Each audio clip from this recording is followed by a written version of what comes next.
Good morning, everyone. Once again, we welcome you to the International Conference on Revising History, Ethnicity, and Myth in Literature 2023, organized by Amity School of Languages, Amity University, Rajasthan.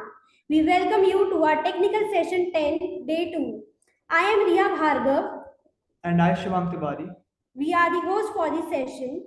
In this session, we have the paper presentations. We would like to extend our warm welcome to the session chair, Professor Dilip Barar. So now we would like to speak something about Professor Dilip Barat. Professor Dilip P. Barat is a distinguished academic professional at Maharaja Krishna Kumar Singhji Bhavnagar University in India, with a rich background in English language and literature. He has held key positions in academic governance, including Dean of the Faculty of Arts and Chairman of the Board of Studies for English.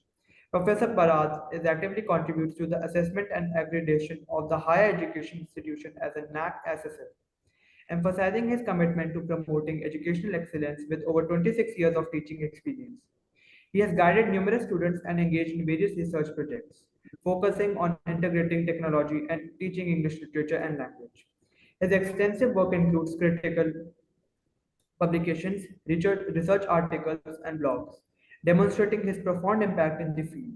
Moreover, he has conducted several teaching training workshops, enhancing educator skills and promoting effective teaching practices. Professor Dilip P. Barad is widely respected for his dedication to education and his substantial contribution to the field of English language and literature. Thank you. So, with that, we would like to present our first participant, who is Mayank Kumar. So, do we have Mayank Kumar over here? Yes, ma'am. Yes, ma'am. I am present. Yes. So may I present my paper? Yes, yes, you can present.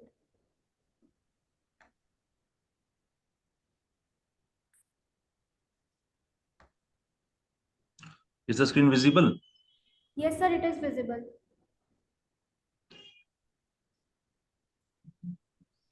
You will start presenting. So good morning, everyone. I am Mayank Kumar, and Yeah, today I'm Mr. Yeah, you better play the PPT. You can play full screen PPT. okay.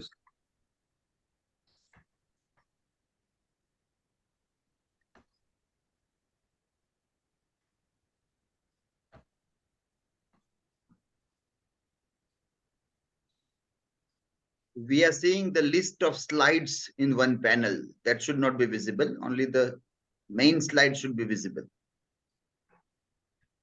Kindly click on the slideshow option on the top. Not visible. Sir, for that you have to click on the slideshow option, and there will be an option. Okay.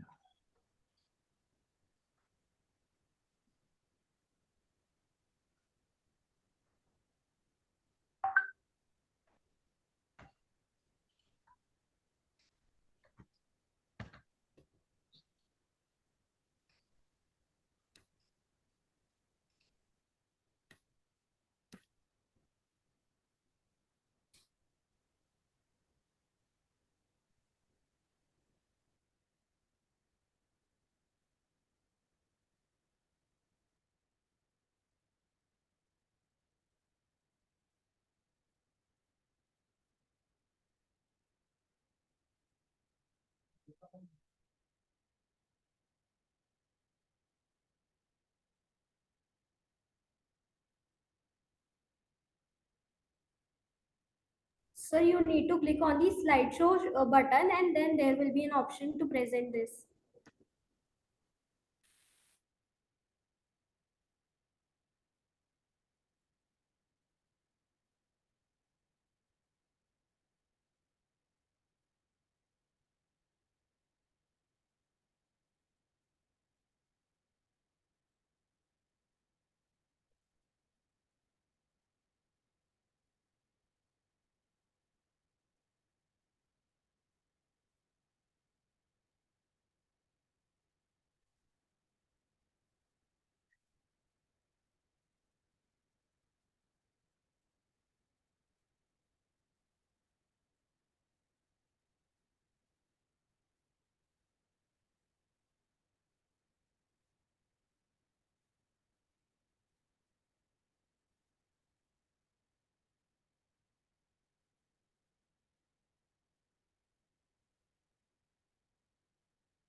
Sir, kindly click on this answer from beginning.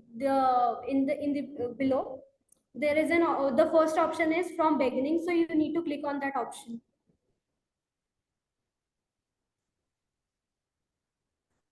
Yes, sir. Now it is visible. Okay. Good morning, everyone. I am Mayank Kumar, and today I'm going to present my paper on the topic Myth versus Reality, an exploration of cultural narratives and empirical truths.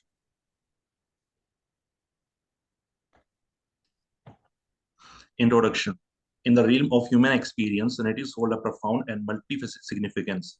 Stories, myths, and legends have woven themselves into the fabric of our existence since time immemorial, shaping the way we perceive the world and our place within it. These narratives serve as the vessels through which we transmit our cultural heritage and articulate our understanding of history. Yet, nestled with these intricate tales, this often exists a chasm between myth and reality. The profound influence of narratives on human life is not limited to any particular culture, era, or domain. Whether through the grand sagas of gods and heroes in ancient Greeks, the oral traditions of indigenous peoples, or the modern digital folklore of memes and internet phenomena, the stories we tell are integral to our collective identity. However, these narratives are not confined to the realm of entertainment and tradition. They also influence our understanding of history, science, morality, and the human condition. To understand the world around us, we often look to stories passed down through generations, giving them the power to shape our perceptions. This exploration, myth versus reality, an exploration of cultural narratives and empirical truths, seeks to dissect and analyze this intricate interplay between myth and reality, between cultural narratives and empirical truths. It is a journey into the heart of storytelling and its impact on our lives, a quest to unveil the ways in which our tales, both ancient and modern, have shaped and continue to shape our understanding of the world. This journey is fueled by the recognition that stories are not mere artifacts of the past, but living entities that continue to evolve, mutate, and exert influence in our present and future. So, to embark on this odyssey, it is essential to first consider the nature and significance of myths and narratives themselves. So, myths in the essential are stories that transcend the boundaries of time and culture, embodying universal themes, archetypal factors, and deep-seated desires. They are repositories of collective wisdom. While many myths are grounded in cultural traditions, their appeal often extend beyond these boundaries, striking a chord with people of diverse backgrounds. The universality of myths is a testament to their power in shaping human thought and behavior. So the myths are not more abstractions or relics of the past. They have real-world consequences. Myths influence our perception of reality, sometimes leading us to embrace unverified beliefs or misconceptions that can have profound implications for our lives. For example, consider the enduring myth that vaccines cause autism, a belief that has led to vaccine hesitancy and contribute to outbreaks of preventable disease. In this case, a cultural narrative clashes with empirical truth with devastating consequences for public health. By exploring the intricate web of cultural narratives and empirical truths, we hope to shed light on the ways in which stories continue to shape our lives, our societies, and the very fabric of our existence. Similarly, in the realm of morality and ethics, narrative guides our understanding of right and wrong. The stories shape our value systems and moral codes, influencing the laws and norms that govern our societies. The enduring narrative of Robin Hood has been a source of inspiration for movements advocating for wealth redistribution and social justice. The mythical figure of Robin Hood, whether based on historical fact or not, embodies the idea of taking from the rich to give to the poor, challenging prevailing power structures, and advocating for a more equitable society. We aim not only to explore the tension between myth and reality, but also to appreciate the beauty and complexity of storytelling itself.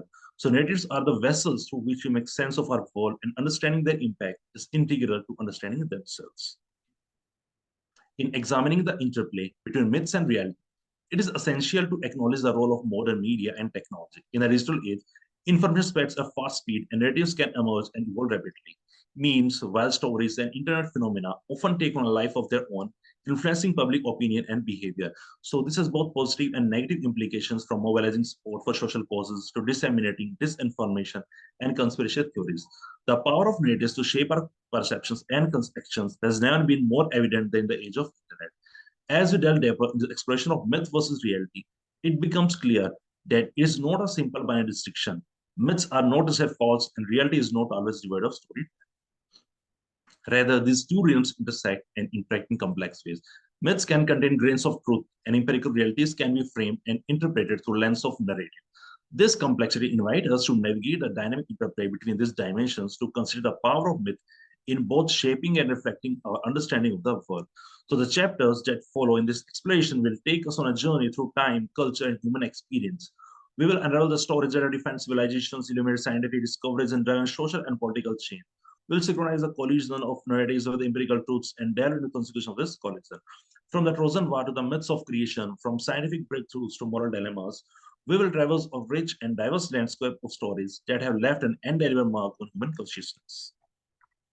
So, what is the purpose of myth versus reality?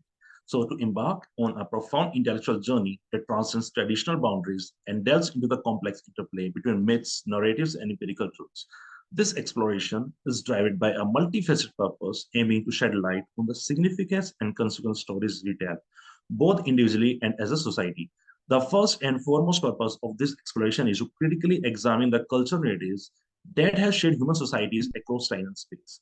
From ancient creation myths to modern legends, our cultural narratives have provided the foundation for our beliefs, values, and worldviews. We aim to dissect these narratives to understand their origins, evolution, and the underlying themes they perpetuate. By doing so, we hope to foster a deeper appreciation of the richness and diversity of human storytelling. So there are some factors. One is unveiling the impact of narratives on human behavior. The purpose of this exploration is to unravel the ways in which myths and narratives impact our choices, beliefs, and actions. By understanding the psychological and sociological mechanisms through which narratives exert their influence, we can gain insights. So this knowledge can be harnessed to promote critical thinking and informed decision making in an increasingly interconnected and information saturated world. Next factor is promoting critical thinking and empirical literacy. So the purpose of this exploration is to promote critical thinking and empirical literacy. We hope to equip readers with the tools to discern fact from fiction, to critically evaluate the narratives that surround them, and to engage with empirical evidence and reason. So in the era marked by information overload and proliferation of narratives, these skills are essential for informed decision making and a more nuanced understanding of the world. Next factor is navigating ethical and moral dilemmas. So the purpose here is to navigate the ethical and moral dilemmas presented by cultural narratives, acknowledging the power of stories to shape our values and norms. By doing so, we can engage in meaningful discussions about the principles that govern societies and consider how narratives influence our ethical decisions and behaviors. The next factor is embracing the dynamic nature of narratives. In the age of digital media and the internet, the world of storytelling has undergone a transformation. Our purpose is to embrace the dynamic nature of narratives in the modern era, recognizing the rapid speed and evolution of stories through digital platforms and the need to understand how memes, wild stories, and internet phenomena impact our lives and societies, from driving social change to providing information. Another is scrutinize the intersection of myth and reality. We acknowledge that these two dimensions are not isolated but intricately interwoven. So our purpose is to dissect and understand the moments where cultural narratives clash with empirical truths and to explore the consequences of these collisions. So through this, we aim to highlight the importance of evidence-based thinking, dispelling misconceptions, and fostering a great appreciation for the empirical realities that underpin our world. And the next factor is reevaluating historical narratives. So as we know that history is not a fixed account of the past, but rather a narrative shaped by the perspective of those who record it. This exploration seeks to reevaluate historical narratives, recognizing the subjectivity and biases inherent in the construction of history. So by doing so, we can better understand the ways in which the stories we tell about the past influence our present and future. This purpose invites us to engage in a critical examination of historical narratives and consider the implications of revising and reinterpreting our shared past. So what are myths? So myths are foundational narratives that have played a significant role in shaping the beliefs, values, and cultures of societies throughout history. So myths serve as a cultural touchstones, providing a framework for understanding the world and our place in it. In this exploration, we will delve into what myths are and their profound significance in various cultures. In short, myths are traditional stories that are passed down through generations. They often involve gods, supernatural beings, or heroic figures, and are typically rooted in oral traditions before being transcribed into written form. Myths take various forms from creation, narratives to hero's journey, and they serve a range of purposes. So what is the significance of myths in different cultures? So first is explaining natural phenomena. Many Asian cultures use myths to make sense of natural world. For example, Greek mythology includes stories about gods and titans shaping the earth, seas, and skies. These myths are not only provide explanations for natural phenomena, but also created a connection between the divine and the earthly. The next point is moral and ethical guidance. So myths often contain moral lessons and ethical guidance. In Hindu mythology, the Mahabharata and the Ramayana provide profound insights and concepts of dharma and karma and the struggle between good and evil. These stories offer a framework for ethical living and decision making. Next is cultural identity. So myths play a crucial role in shaping cultural identity. Indigenous peoples around the world have myths that describe their origins, the importance of their land, and their unique relationship with the environment. These myths are not just stories, but also statements of identity passed from one generation to the next. Another point is heroic role models. In Norse mythology, the hero Beowulf embodies the virtues of courage, loyalty, and honor. Such heroes serve as role models and sources of inspiration for individuals and society. And another point is adaptation and evolution. Myths can adapt and evolve over time to reflect changing cultural values and beliefs. This adaptability allows myths to remain Excuse me, relevant. sir. Yes, sir. Sir, the thing is that please sum up your like presentation, sir. Your time limit is exceeding, sir. Okay, okay, Okay, sir. If like just tell your and sum it up, sir. Okay, sir. Thank you, sir. okay, sir. So another is preservation of traditions. They are handed down orally or through written quotes and rituals. Another is artistic and literary inspirations. So we know that myths have been a rich source of inspiration for literature, art, and popular culture, as several books have been written on mythological themes and motifs. Another is understanding human behavior. So myths often provide insights to human behavior, desires, and fears. So cultural narratives are also closely linked to myths. Cultural narratives are deeply intertwined with myths, often functioning as a vessel through which myths are transmitted and upheld with the society. So there are some factors such as religious and spiritual beliefs. In many cases, that have been seen that cultural narratives encompasses religious spiritual elements, and myths often serve as the second stories that underpin these belief systems. Then historical and ancestral significance. Then another is oral tradition. In many cultures, myths are transmitted through oral tradition, where storytellers pass down narratives from one generation to the next. Then another is creation of cultural identities. They offer a shared origin story connecting individuals to their heritage and fostering collective identity. So importance of empirical evidence in understanding reality. So in science, it underpins discoveries, technological advancement, and critical problem solving. So it is the ultimate safeguard against misconceptions and biases, fostering a clear, more accurate, and objective comprehension of the world we inhabit. So scenario where the myths conflict the empirical truths. So conflicts with myths and can arise in various scenarios, such as creation myths that the world was formed in a few days might contradict empirical evidence supporting the gradual process of evolution. So medical myths advocating ineffective remedies can clash with scientifically proven testaments. This disparity between myths and myths highlight the importance of critical thinking, empirical examination, and distinguishing between cultural narratives and factual clarities. So there's a need for balance between embracing cultural narratives and acknowledging empirical. So the key lies in finding a balance between these two. By acknowledging empirical truths while embracing cultural narratives, allow us to honor tradition and heritage while adapting to the changing realities of our world. So simultaneously, recognizing empirical truths help us address the challenges of a rapidly evolving world. Striking this balance allow us to cherish our past while building a brighter future. So both elements have their place in our lives, and understanding their interplay is essential for a well-rounded worldview.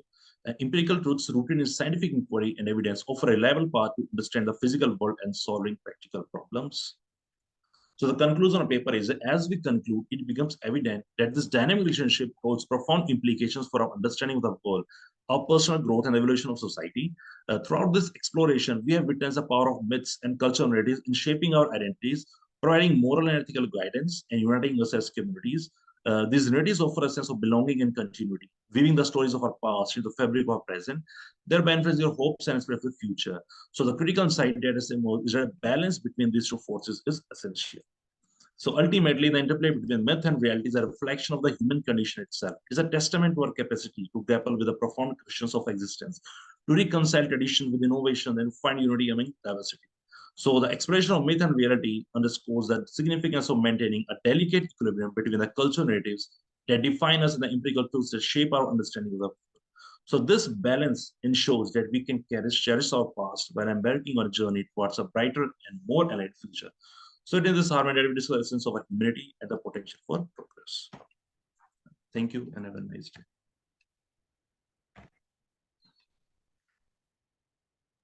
Okay, thank you, sir. So, like, anybody has any questions regarding the presentation? Nobody? So right now there's a note that please everybody keep that in mind that your paper presentation will be like around 6 minutes and please do not exceed that time limit because of time moderation. We have a limited time. So everybody please keep that in mind for like 6 to 7 minutes. That will be the presentation time and like 1 minute around for questions. Thank you everybody. Now our next presenter is Debolina Roy Chaudhary. Yeah, just a minute. Yes, sir. Mr. Mayank Kumar, I am putting one question in the chat, so you better reply there so we can save our time here.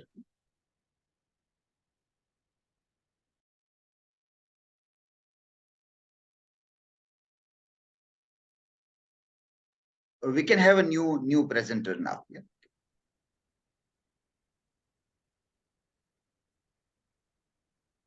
Is Debolina Roy Chaudhary here? Our next presenter. I think she's not present here. So like we will move on to our next presenter. Dr. KM Ansar. Are you there, sir? Are you there, sir? Sir, I'm present here. Okay. Okay, Debolina. Okay. Yeah. Okay, I ma'am. was actually having some technical issues. That's why I was No not problem, being ma'am. able No to. problem.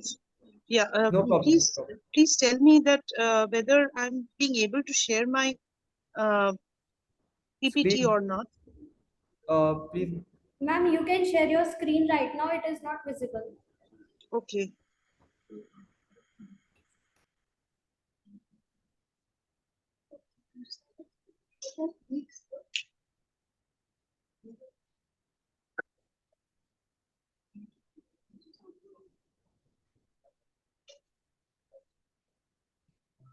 Is it visible? No. Not No, yet. ma'am, it's not visible. Ma'am, you are using your mobile phone. Yes. So, ma'am, on the bottom there is an option, share screen. Yes, I have done that. Share screen, and then I'm getting some sort of things like appear on top, accessibility, and a long list is there. Wait, I'll just check. These technical issues actually, that takes a lot of time. I have also mailed my PPT.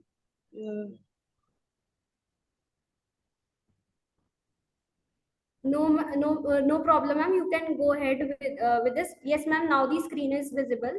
You can Visible, open up na? the presentation now. Yes, ma'am. Okay, You okay. can open up. Great. No problem with that. You can take Yes. your time.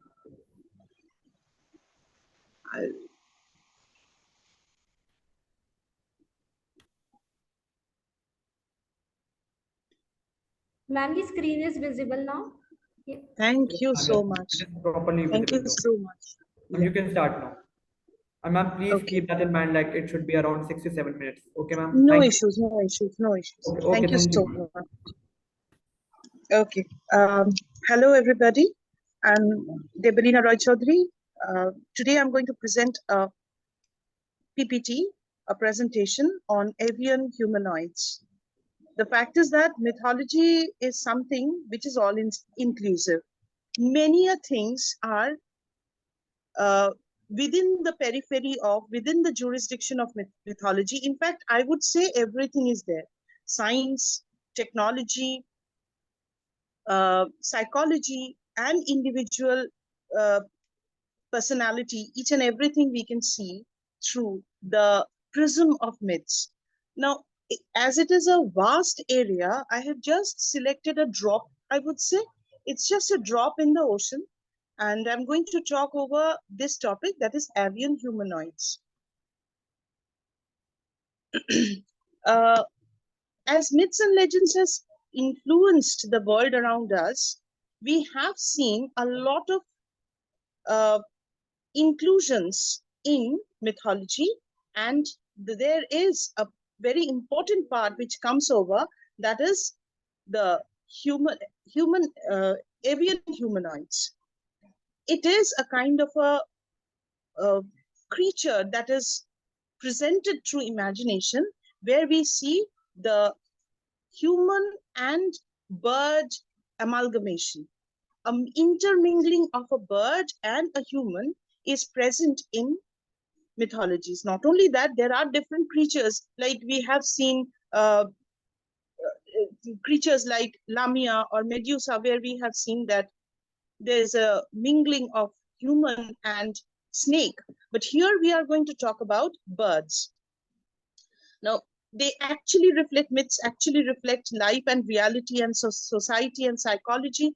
So in our psychology, in human psychology, imagination plays a vital role. Here we see the vibrant existence of imagination. Humans have never underestimated the intelligence or the power of birds. Birds have always been a point of attraction towards the humans. The fact is that human can, when it's from the very beginning of the civilization, human have tried to put their, I would say, human has always tried to observe a kind of, some sort of technical issues are coming. It's actually going, just a second. Yeah, humans, they have always tried to overcome all the negatives and oddities of us, of the life, and they have always tried to put a mighty impact over the nature. Water, when we consider the water, yes, humans have tried to find out their victory in the world under the sea. In land, humans have always ruled, but in sky, it has been really difficult. Always there was a kind of a wish to fly, to surpass the idea of getting into the imagination. And this is not only limited in the ways of psychology, it has also been a part and parcel of humans, and they have tried it physically. Many authors, many thinkers have tried, and they have faced a lot of accidents from that.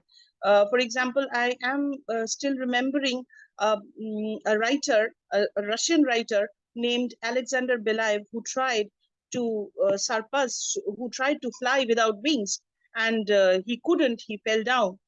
Anyway, that's also a part of our area when we are talking about avian humanoids. It is a mingled form of bird and human, half bird entity. Noteworthy presence is presence of these kind of mixed entity is there in the mythology of the entire world. We can see these kind of creatures throughout the world mythology. First of all, I would talk about Greek mythology, that is siren. We know about sirens and harpies. Sirens are often mistaken as mermaids, but they are not exactly mermaids. They are half women and half birds. We have also come across the stories and the references of sirens in Iliad, and also later on we have seen about sirens. We have read about sirens in many poems by the romantic poetry, by the romantic poets. So here they used to, it was a kind of a belief that they used to lure the sailors, and the sailors used to go, in fact, they used to go crazy about these beautiful songs, and they used to, they used to get attracted towards the sirens, and they were completely ruined. And harpies also, we have come across Excuse me, this ma'am. name. Yes. So, sorry to interrupt you, but kindly sum up. Yeah, sure. Harpies are also monsters, and they also have, they are connected with stealing the food. Not only Greek mythology, from not only the harpies and the sirens, we also have we know about Sphinx. The story of Sphinx is very much known to us. It is also an amalgamation of lion, human, and bird. We also know about Thought. Thought is also the god of knowledge, learning, moon, of a very important god in the Egyptian pantheon. And its beak is just like the ibis bird, which has a connection with the changing phases of moon. Also in Slavic mythology, that is Russian mythology, we come across the facts of Alkonost and Sidons. They are women-headed birds. They were again associated with predictions and singing. They used to sing beautifully, and people used to forget everything.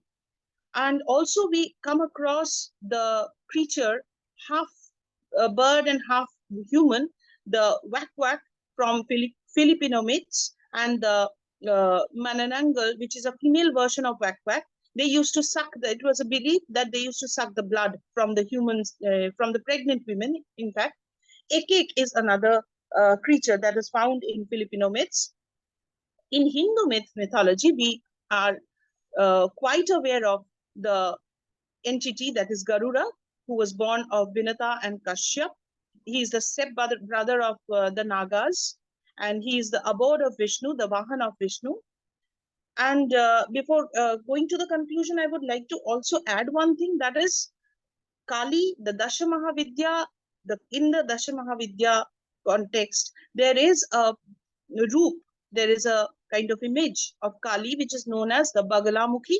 The word Bagalamukhi comes from Bagula, which means again birds, right? And that is also connected with the, it was also known as Valaka Matrika, or the bird mother, who used to, it was a belief that mothers, just like bird mothers, they take care of their kids. The mother Kali also used to take care of the kids. In that sense, they are amalgamated, and in Harappa civilization, we get this kind of a reference. Now I would come to the conclusion. This kind of a imagination, basically, the flight of birds, the intelligence of bird, they have always been a matter of amusement and interest for human. And if we consider the features of a human in a woman's womb, in a mother's womb, we definitely find a kind of a form where there is a connection, close connection with the bird. And also, according to the cryptozoologists, they actually say that there may be some strange type of species that can be created by the mating of different species that are born on Earth, but they are now extinct. But nobody knows why, but the why this kind of an imagination resulted. But definitely this imagination stayed, and now this is a part of our myth and culture. Thank you.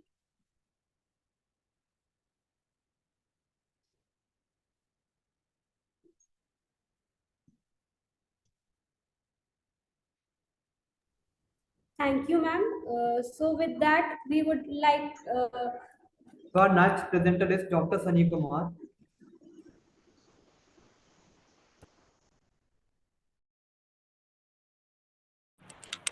Are you here, sir?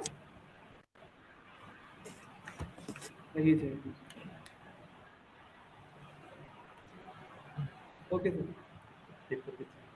Ma'am, kindly stop sharing your screen. Okay, thank you, ma'am. Thank you, ma'am.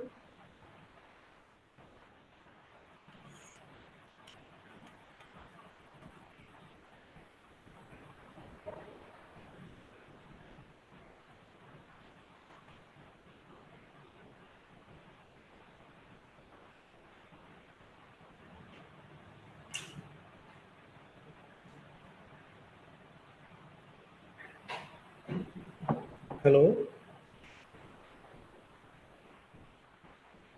Hello, sir. Can you? Yes, yes. Shall I start? Yes, sir. Yes, sir, you can start, sir. Yeah, thank you so much. So, good morning to everyone. So today I am going to present my paper. Sorry to say I have not made any PowerPoint presentation. So I am just going to read my paper, and the title of the paper is Presentation of Dalits in the Punjabi Cinema, a study of selected movies. I have chosen some selected movies in that paper. So I will just tell you about what is more about cinema and the movies and its the presentation of Dalits in cinema. So one can see the reflection of a particular society in its cinema, and therefore one perceives it as a documentation of not only various aspects of the society but also its people. The beauty of this Indian cinema lies in its dialogue between actual and the virtual reality. Indian cinema has been vocal about the various issues related to society, but it portrays also the reality of caste in Indian society. Caste is particularly character of Indian society, and Dalits are most vulnerable victim of this hierarchy. However, Indian cinema does not raise the banner of revolt against this inhuman attitude of upper caste towards the Dalit in India and has proved to be both classist and casteist in its true sense. It does represent the class struggle also, but the lower caste have been incomplacely absent in their presentations. The current paper deals specifically with the representation, misrepresentation, and non-representation of Dalits in Punjabi cinema. A brief discussion on the theme of the mainstream movies would be entitled by comparative analysis of the movies belonging to parallel cinema to understand the unheard voices of Dalits. The paper is to attempt to sensitize the academia to the issue faced by Dalits in Punjabi society and to light on the various with they cope with caste-based discrimination and violence. Punjabi mainstream only glorifies cultural values of upper caste, upper class, but it remains silent on the issue of Dalits, which consists of 2% of this population. So, I would like to tell you about the just little bit introduction of the Dalits and who they are. Dalits is a very effort untouchable area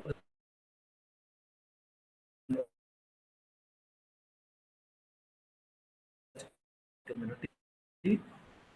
The term Dalit means as an section of society and it encompasses wide range of caste groups and they have faced severe discrimination within this caste hierarchical marginalization, often denied to access to basic rights, education and employment over the years and with activism and organization working to bring about social reform and fight against caste based discrimination. So as far as Dalit cinema is concerned, it is a genre of Indian cinema that focus on the life struggle and aspiration of Dalits who are historically marginalized and oppressed in Indian society. This genre emerged as a means to address the social injustice and inequality faced by Dalits and provide them with a platform to tell their own stories. Here is a discussion about Dalit cinema. So cinema serves, as you all know, that a powerful tool for the presentation and the empowerment. Traditionally, mainstream Indian cinema has often been perpetuated stereotypes and sidelined the experience of Dalits. But Dalit cinema, on the other hand, gives voice to the community, allowing them to share their stories, culture, and their perspectives. This representation is crucial for raising awareness about the issue faced by Dalits and challenging existing prejudices. Many Dalit films are grounded in social realms depicting the harsh reality of discrimination, poverty, and violence that Dalits experience in their day-to-day life. By portraying these issues authentically, these films aim to generate empathy among viewers and drive social changes. They also shed lights on the intersection of caste, gender, and class, showcase how they compound the challenges faced by Dalit individuals. Dalit cinema often goes beyond storytelling and serve as a form of activism and advocacy. It we address the systematic issue of caste-based discrimination and encourage dialogue and action against such discrimination.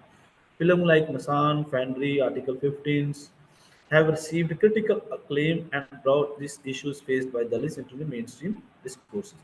Dalit cinema is a vital subgenre of Indian cinema that has emerged as a means of representation, empowering, and advocating the plights of Dalit. And it also talks about their rights. By shedding light on the lived experience and struggle of this marginal community, it is not only raise awareness but also encourage social changes and challenges deeply ingrained caste-based prejudices. So as far as my topic of presentation is Punjabi Dalit cinema, now I would like to talk about what is Punjabi cinema and the representation of Dalits in Punjabi cinema. Punjabi Dalit cinema is compelling and culturally significant subgenre of Indian cinema that spotlights the experience and struggle of Dalits in Punjab region. Rooted in the cultural and social context of Punjab, this form of cinema offers a unique lens through which to examine the intersection of caste dynamics and cultural identity. It only serves as a platform for self-representation, but also actively seeks to celebrate and preserve the rich cultural heritage of Dalit community and often marginalized and underrepresented in the mainstream India. At its core, Punjabi Dalit cinema addresses the complex caste hierarchy, social dynamics specific to Punjab, where historical and contemporary caste issues continues to pervasive. These films emphasize the need for social justice, calling attention to discrimination, social exclusion, and violence faced by Dalits in this region. They do not just spotlight the struggle, but also showcase the instance of cultural resistance, empowerment, and activism within the Dalit community. Moreover, Punjabi Dalit cinema contribute to the broader movement for equality, social justice, and fostering alliances.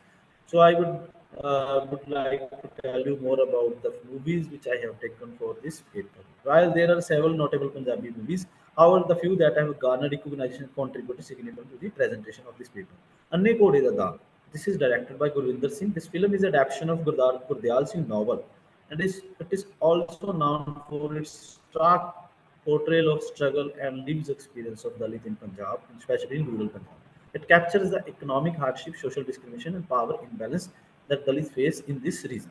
The film's cinematography and narrative style offer a realistic and impressive experiences of caste-based discrimination. The movie that is again telling you about the Chum. Chum demands our uninterrupted attention as a viewer to see it is more than a movie or a story. It addresses the two internal pursuits of man, hunger and dream, but it requires that one think rationally rather than emotionally. Because to understand the emotional complexities which lie at the heart of any exploit, it is necessary to think rationally. In Black Skin, White Mask, Franz Fanon observed that all forms of exploitation are alike. They seek to justify their existence by citing some biblical degree. All forms of exploitation are identical since they apply to same Sorry to object of interrupt you, man. sir. So Thank you, include Sama. yes, I'm just concluding. Punjabi Dalit cinema stands as a vital and involving subgenre of Indian cinema that highlights the experience, struggle, and cultural heritage of Punjab. So this is the overall presentation of my this. Thank you so much.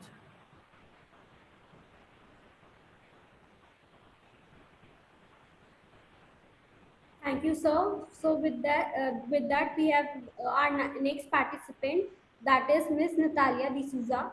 So can we do we have ma'am here? Yes, ma'am. I'm present here. Okay, ma'am. You can start with your presentation. Yes.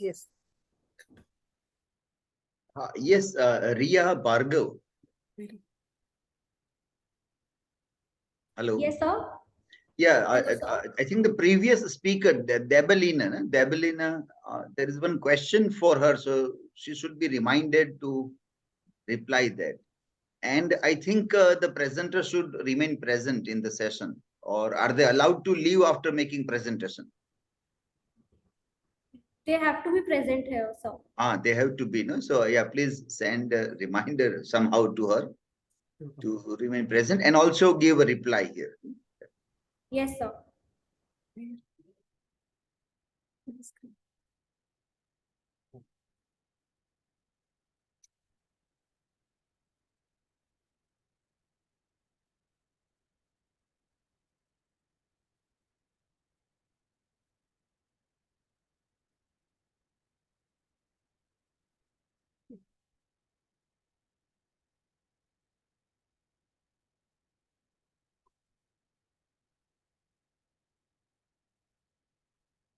Good afternoon, respected Professor Dilip Barar and all the presenters here. My paper titled Representation of Myth versus Reality in ILE.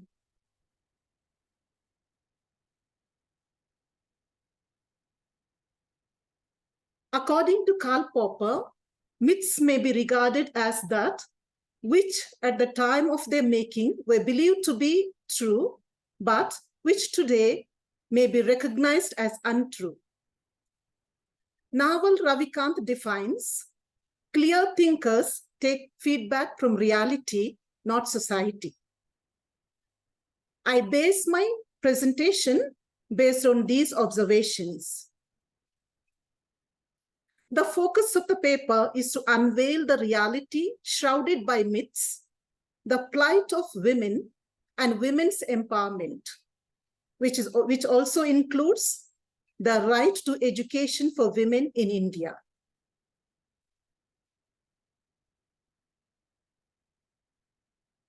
myth as varied messages. The broader message is that myth is fictitious.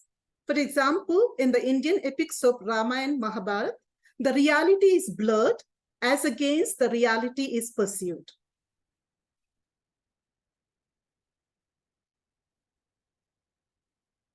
Ayali is a Tamil web series. Ayali concentrates on women in the rural space and their subjugation of the urban literate women. The series has 8 episodes set in an imaginary village, Veerapanai, unraveling the 1990s ethos. The story revolves around the life of a young teenage girl and her defiance of traditional customs by transgressing the norms of patriarchy. She dreams beyond the ordinary, a rural woman aspiring to be a doctor.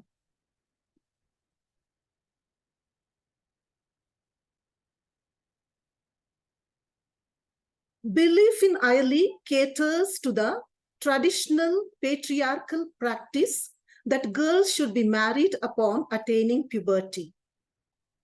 Myth to subjugate women, there is no basis for reality. Myth shrouds their rationality.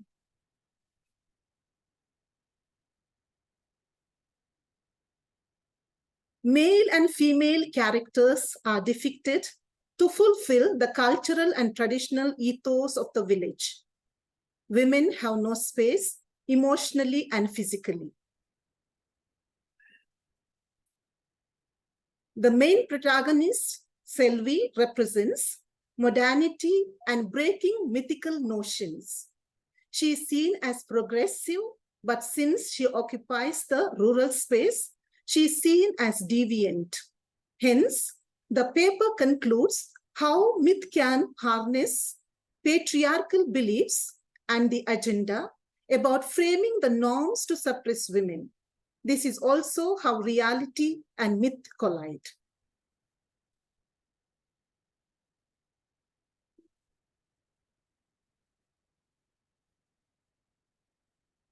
It brings out mere selfish fabricated belief in the name of myth that held in Veerapani women captives under patriarchy for about 500 years.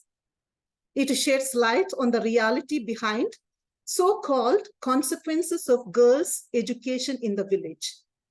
It juxtaposes the valor and respect of women scripted in mythologies as the veneration of women as goddesses and the claustrophobic lives women are made to live in reality,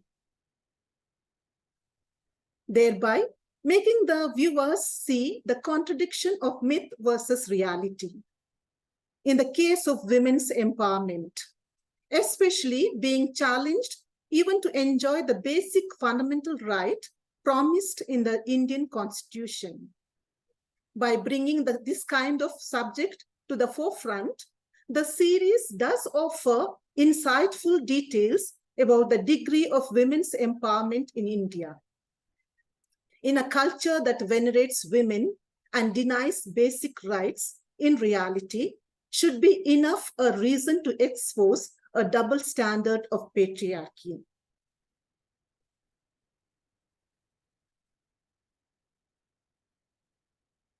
A personal experience as a teacher working in a women's college, I sense that girls are allowed to get education, at least in the urban sections of the society. However, the options given to them to choose courses are limited. They are advised to choose in a field of study that suits their so-called feminine role.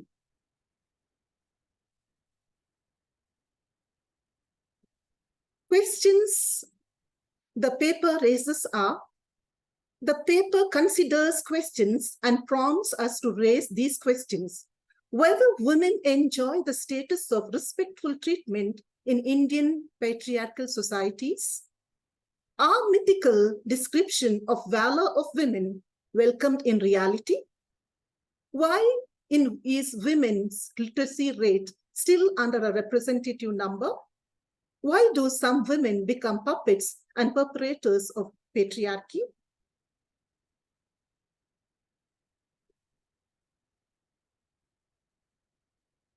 Thank you.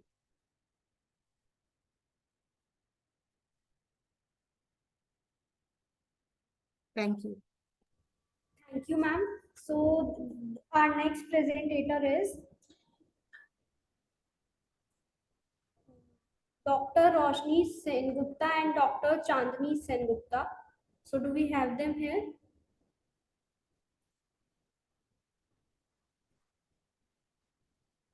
I think they are not here. So with that, our next participant is Dr. Jay Princey.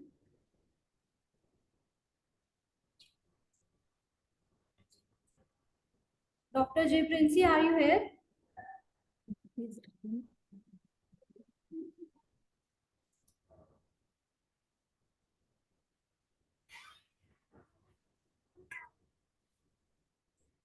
Our next participant is Miss Shabana CH. Ma'am, are you here?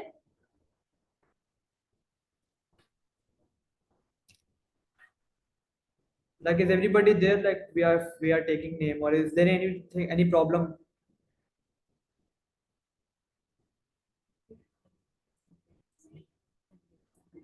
So, Like, is anybody does anybody want to present their presentation next? They can raise their hand. I want. Can it be allowed? Okay, sir. Okay, Sabyasachi, sir. okay, sir. Okay, sir. 1 minute, sir. 1 minute. Just 1 minute. No problem. sir.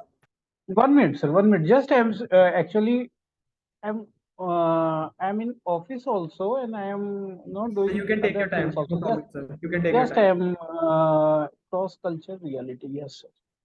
Yes. How to share the screen? Just 1 minute, sir. Sir, good afternoon, everyone. I have heard the name of Dilip sir in so many articles, read. It is indeed a big pleasure for me to be with Dilip sir. However, it is online. No problem, but in this way, even I have come to see you. Maybe next time, maybe in Delhi, I will meet with you, sir. Before a bit, a small introduction from me. I am Dr. Sabyasachi Mishra. I am working as associate professor in VIT Vellore, as a Spanish teacher, a Spanish faculty member. And apart from this, I have done translations also from Spanish to Hindi on golden age Spanish literature period. And of course, to write a good article, it is important to cite. No, Professor Barad, you are always there, sir. You are always there, directly, indirectly. You are always there. No one can negate your role in all these things. So just a simple paper. I am feeling very ashamed, like I did something. Basic, I knew that there will be time constraint.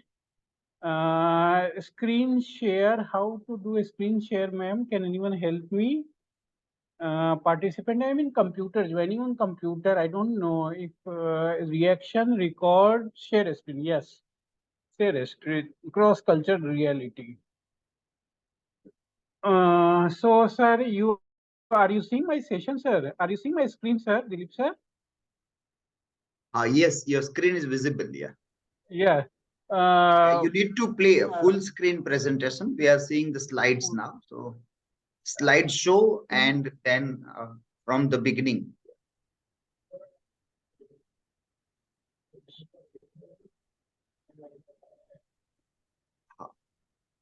No, yeah, go on. There is a home. No, go back. Yeah.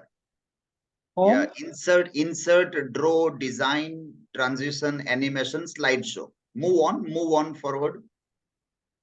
No, there is slideshow. Slide number? Insert above. No, slideshow above that. Yeah, sir. Thank And you, from sir. beginning. Thank you, Yeah, sir. from beginning. Yeah. Thank you, sir. Yeah, Thank okay. you, sir. Now it is Even going on. there, here you Yeah. have helped me. Even there, you have helped me, sir. Yeah. So just I give you introduction. I have translated this book, Diario de Abiyaque de Cristobal Colon, from Spanish to Hindi. The book was published from Rajasthan Hindi Granth Academy. And there were other documents also. Christopher Columbus letters written to Spanish kings, his second trip, third trip, his opinions on colonization of a new world. So all these things I am sharing. It is very basic. Columbus and New World. So 12th August 1492 is a remarkable day in the history of mankind, as on this day one of the explorers was able to arrive on the American continent, which was completely a new world for the humanity, and thus the two civilizations, American, pre-Columbian and European civilizations, were come to know and admire each other. And after this, at the same time, it started an era of colonization and conquest of new world. So the image you can see, like Columbus came there, there is Christianization is going on. The trip that started from 3rd August 1492 from Barra de Saltes had an element of euphoria and joy, as much of the as much of the sailors as many of the sailors who were with Almirante Christopher Columbus were comprised of the convicted criminals with death punishment, and as it was the only element of hope to survive, so they were given option either to sail to go with Columbus, or either to perish and die. So, and Columbus had also was assigned an important message. He had to come to India and deliver an important message to Indian rulers and aware them of Christianity. So, Diario de Abiyaque, 1 minute, sir.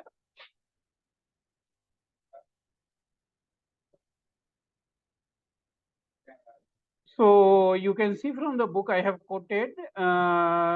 So like you can see Gran Khan, because most Christian, very tall, excellent king, highness, the lands of India are from Gran Khan, kings of the kings, Rome to doctors of Columbus has said that Indian people has a deep desire to know the Christianity. And the Khan, the Indian rulers in Europe at that time, they were known as Khan. So Khan is preventing them to know the Christian faith. So the Spanish kings at that time, who were maintainers of the faith of Catholic faith, so they are requesting to king that please allow our faith to be propagated. And thus in the letter it was written that ordered me not to go by land to the east, where it is customary to walk, because Columbus was also greatly influenced by Marco Polo. And Marco Polo has touched upon the Silk Route. He come by Silk Route. But after the arrival of Islam, political rivalry between these two zones, Columbus decided to go by land route. Also, there are many myths associated with this Columbus trip. So I am not here talking all about this. With this also, cultural communication started between two communities. I have tried to define postmodern definition of cultural theory. Sir is in front of sir. It is for me, it is very difficult. Sir is a big name. American Gods, Conflict, Slavery, Accidental Encounter were results of the accidental encounter between two cultures. Both the cultures have had their history. However, with the arrival of the powerful European cultures, many cultural American elements ceased to survive. And even if, like Mexico, some cultural elements coexisted, but they were dominated by Christian Catholic faith. Like their gods become like saints of the saints. And religious intolerance, American order greed. So all this had traditionally killed the American society. Colonization, primer contacto between two cultures, Columbus arrived to Guanahani Island. He he sailed all this area, and then he went to Cuba. These are certain places where Columbus arrived. Kindly sum up the presentation. So Columbus thought that he has arrived to Cipango, Japan, but initially he was in the Cuba, and thus Columbus' opinions on the colonization, inferiority of local people, introduction of a Spanish language and European civilization to Americas, introduction of Christianity in this new world. European viewpoints, like there are many European viewpoints about the conquest, all these faiths to be told to the local people. In Spanish literature of 15th century, there is a continuous debate also, like are these people salvaje, are these people are wild, or are they being ignored by the God, or it is human duty to teach them? There are so many Spanish works written by the traditional tratadistas, Spanish thinkers, on their education. So also, just to, as it is a very small presentation, like I just am concluding, two cultures came in contact. Chronicas, a new literary genre has come into existence. Arrival of new diseases to American world, smallpox, measles, all these things. Latin American people did not know about horses, dogs. So new animals were transported to America, and political supremacy of Spain in the contemporary world has been decided. So I'm open to question, and I know sir will definitely ask me, but for me it is a pleasure. I'm ready.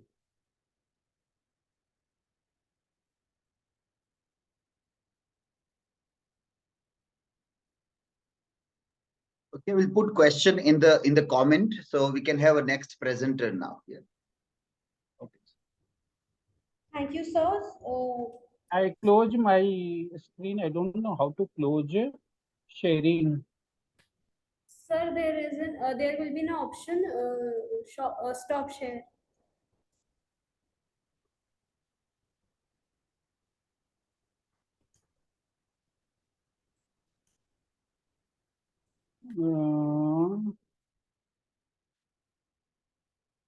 Okay, it is not resume share, stop share, resume share, stop share. Yes. Now, okay, sir. Yes, I'm sir. here. Thank you so much, Sabyasachi sir. And now, like everybody, please post your questions in the chat. Okay, everybody who has any questions. And now we will be presenting our next presenter, that is Bibilin Jabasi and Dr. Sylvester. Yes, I am here. Okay, ma'am. Okay, ma'am. Shall I start my presentation? Yeah, of Yes, course, ma'am. ma'am.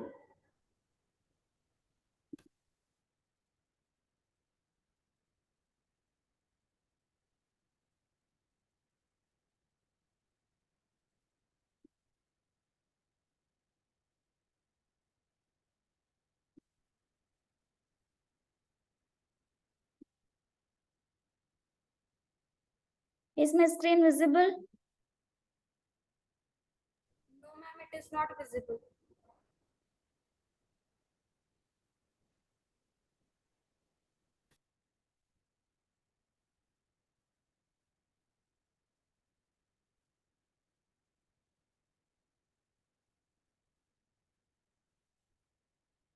Ma'am, which device are you using? Laptop. Ma'am, on the bottom there is a green button, so you need to click on that.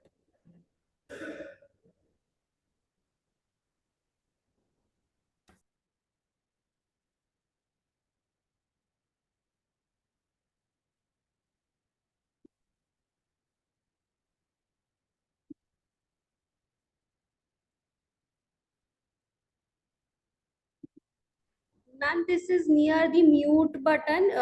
The fourth option is share screen option, the green button. Yes, I know that, but I couldn't share my screen. Ma'am, have you selected your presentation?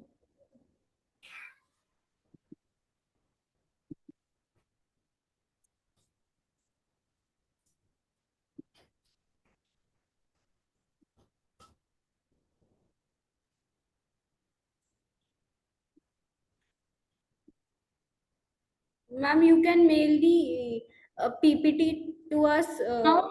Now my screen is visible? Yes, ma'am. Okay, thank you. Shall I start my presentation? Yes, ma'am. Good afternoon, one and all. Present here, I'm Bimlin Jabasi, doing my PhD in St. John's College of Arts and Science, Ammandivalai. My presentation topic is racial prejudice and discrimination in Sherman Alexie's reservation law.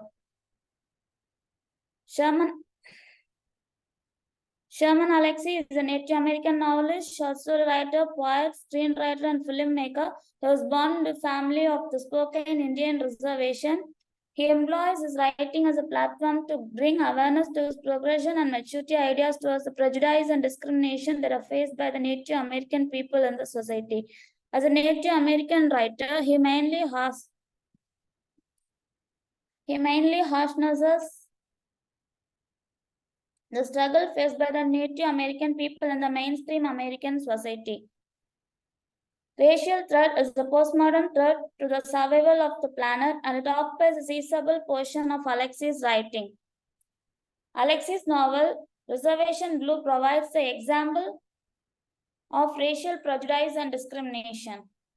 The present study aims to analyze how the novel depicts racial prejudice, racial discrimination, and the impact of racial prejudice and racial discrimination.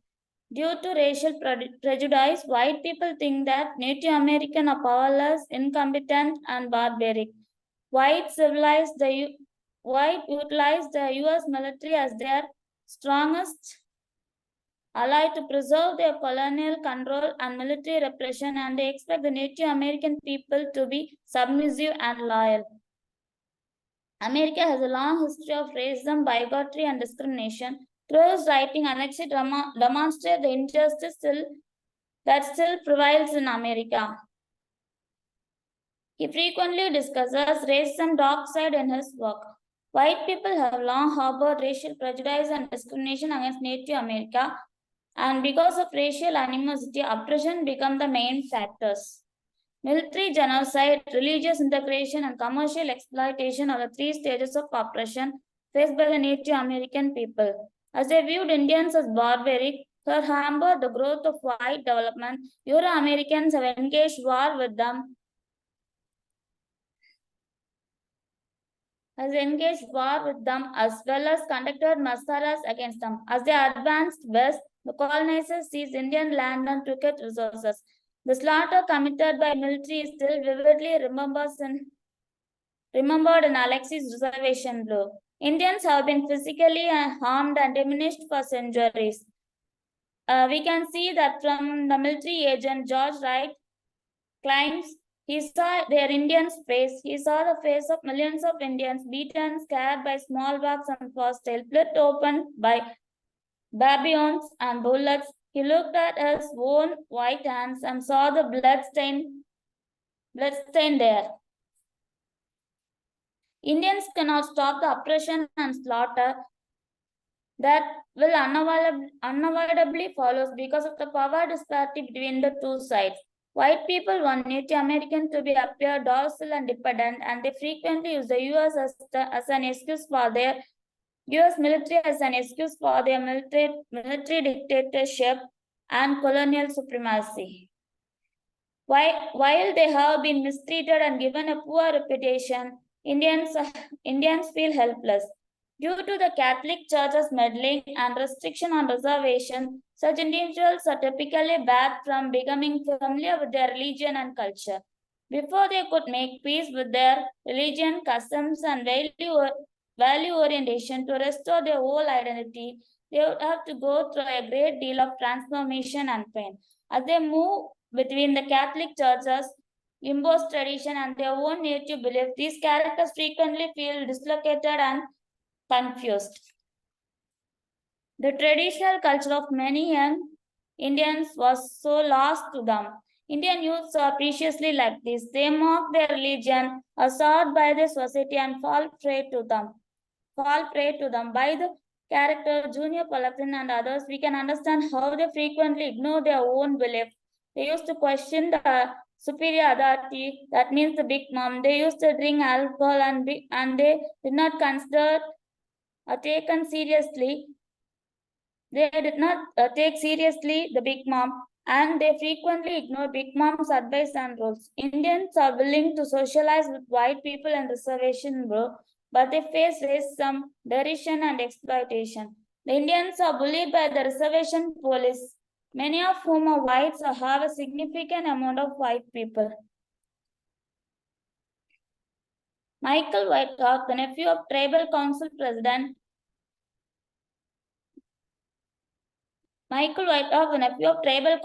Council President David Waklang, was such a bully to the Indians on the reservation. Checkers is also treated by the white girls unfairly because they want to mix with them and want to be like them. Checkers want to be dressed up and be like the white girl, so she is bullied by the white people. The seemingly good-hearted and civilized whites are acting abhorrently, and they are rather evil in appearance. That we came to know from the incident which happened between the eyes of Father James and chess and checkers. Father James used to mistreat them and bully chess and checkers for their deeds. White Europeans came up with a new way to take advantage of the Indians after taking away all of their lands and profits. Here, they started a new way of racial oppression that has surfaced in the 20th century, including commercial exploitation and oppression. Indians are currently exploited by whites who refuses to give them work or professional possibilities that we came to know from an incident. Mr. Armstrong is the person in charge of the Quiet Spring Indian Band, and he has all the authority, but he decided at random not to give the band another chance for their performance. Poorly during an audition at the recording studio in New York. When white people had a disproportionate amount of power in the country, minorities in this example, Indians are powerless to control their identity. People are confined to seclusion on the reservation where they struggle and feel hopeless. They are quite unlikely to be successful.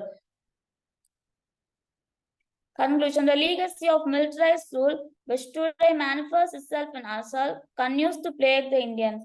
Indians have been bullied away from their faith, discouraged from pursuing their goal of prosperity, and have covered up unethical behaviors. With white people wielding the sword of power, settling the rules, and profiting from the stereotypical racist Indian culture, commercial tyranny has replaced traditional forms of racial oppression. I sincerely hope that oppression will end and that all people, whether they are black or white, will be able to get along. Thank you.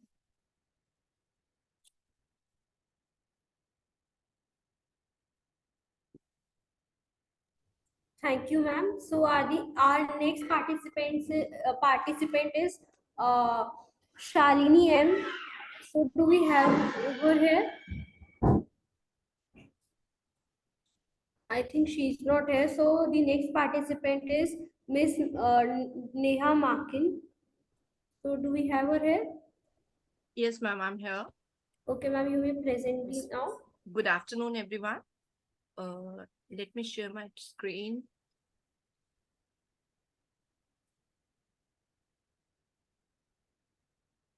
Is my screen visible? Yes, ma'am. Ma'am, kindly Shall I start the presentation? Ma'am, you need to start presentation mode. So kindly go to the slideshow option on the top. I have started the slideshow. Yes, ma'am. So good afternoon, the chairperson and all the dignitaries present here. I'm Neha Makin, the research scholar from MIT School of Languages, AUR. Then for today's International Conference of Revisiting History ethnicity and myth in literature, I have selected the sub-theme that is racism, prejudice, and discrimination in postmodern era. The topic of my paper is commodified characters in Badal Sarkar's Bhoma. Badal Sarkar, as we all know, he is the pioneer of third theatre in the Indian dramatics. So he's a very famous playwright who has written almost 50 plays, and all the plays have been a milestones in their field. Here we are talking about his famous play Bhoma. In Badal Sarkar's play Bhoma, the playwright masterfully demonstrates the process of commodification of characters within the oppressive framework of a capitalist society. Through various compelling instances, Sarkar highlights the dehumanization and exploitation that occurs when individuals are reduced to mere objects, their worth solely determined by their profitability. A post-colonial study of Bhoma highlights the problems of those who belong to the lower strata of society, the working class, comprising laborers, factory workers, and poor peasants. Bhoma represents a picture of the tyrannized peasants in rural India who are every day socially and economically exploited. In the play Bhoma, Bhoma is not just a character. He is the representative of a group who is subjugated to a large extent. He wants to bring revolution in society so that such distressed people might improve their condition. Now the question arises, what are commodified characters? What is commodification? Actually, it's the act or process of treating something as a product that can be bought or sold. Here in this play, Badal Sarkar has masterfully demonstrated the process of commodification of characters. Bhoma revolves around the life of a titacular character, Bhoma, a tribal man who forges a deep connection with the forest and its inhabitants. However, his tranquil existence is disrupted when a capitalist construction company led by ruthless Malik decides to exploit the forest for its resources. This sets in motion a series of events that not only transform Bhoma's life, but also highlight the commodification of both the natural environment and the individuals within it. Initially, they attempt to bribe him with money in exchange for his cooperation, but Bhoma refuses, valuing his freedom and connection to nature over material possessions.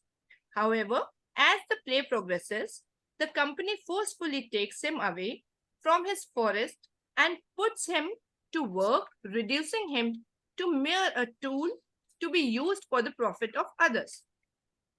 Here, as far as the commodification is concerned, the character of Bhoma serves as the prime example of commodification.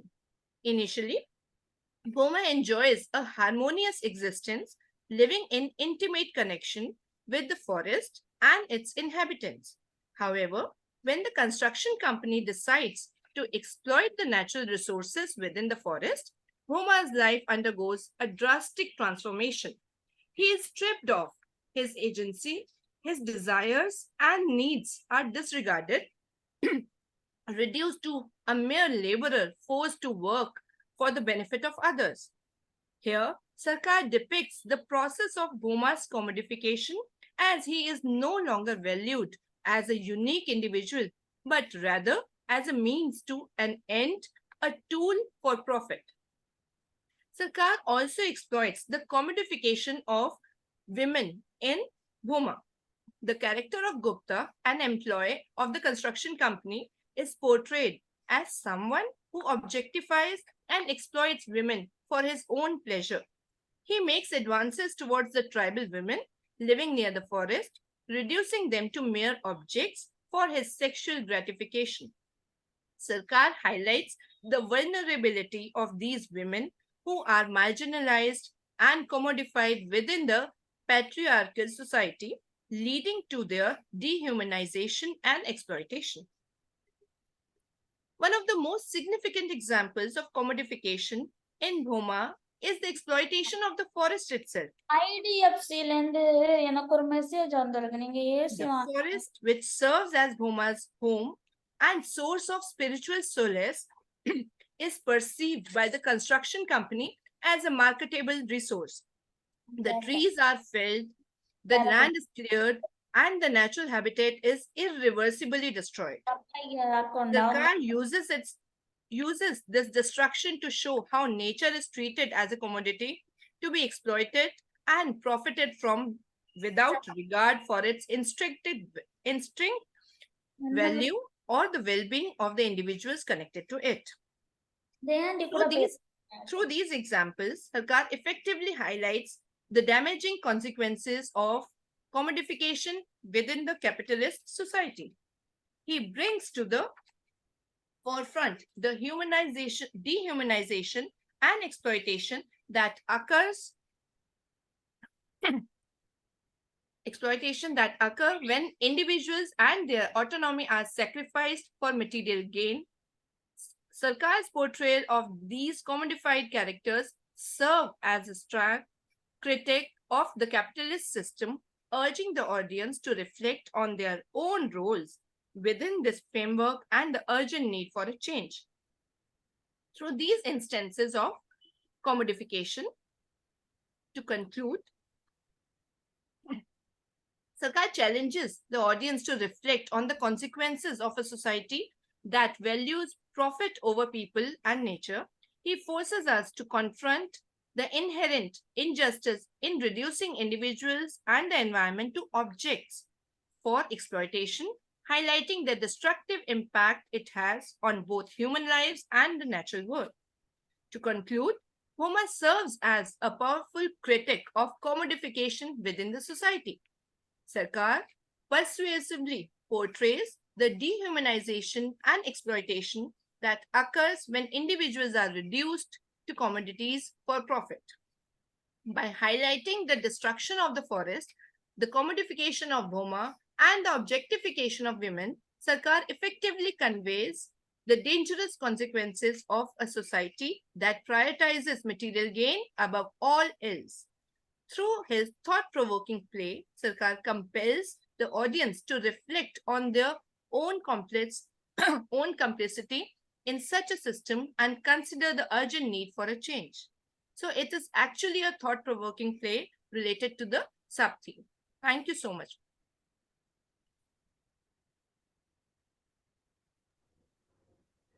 Thank you, ma'am. Now I would like to ask everybody to ask any questions verbally to Neha ma'am or anybody else. Are there any questions?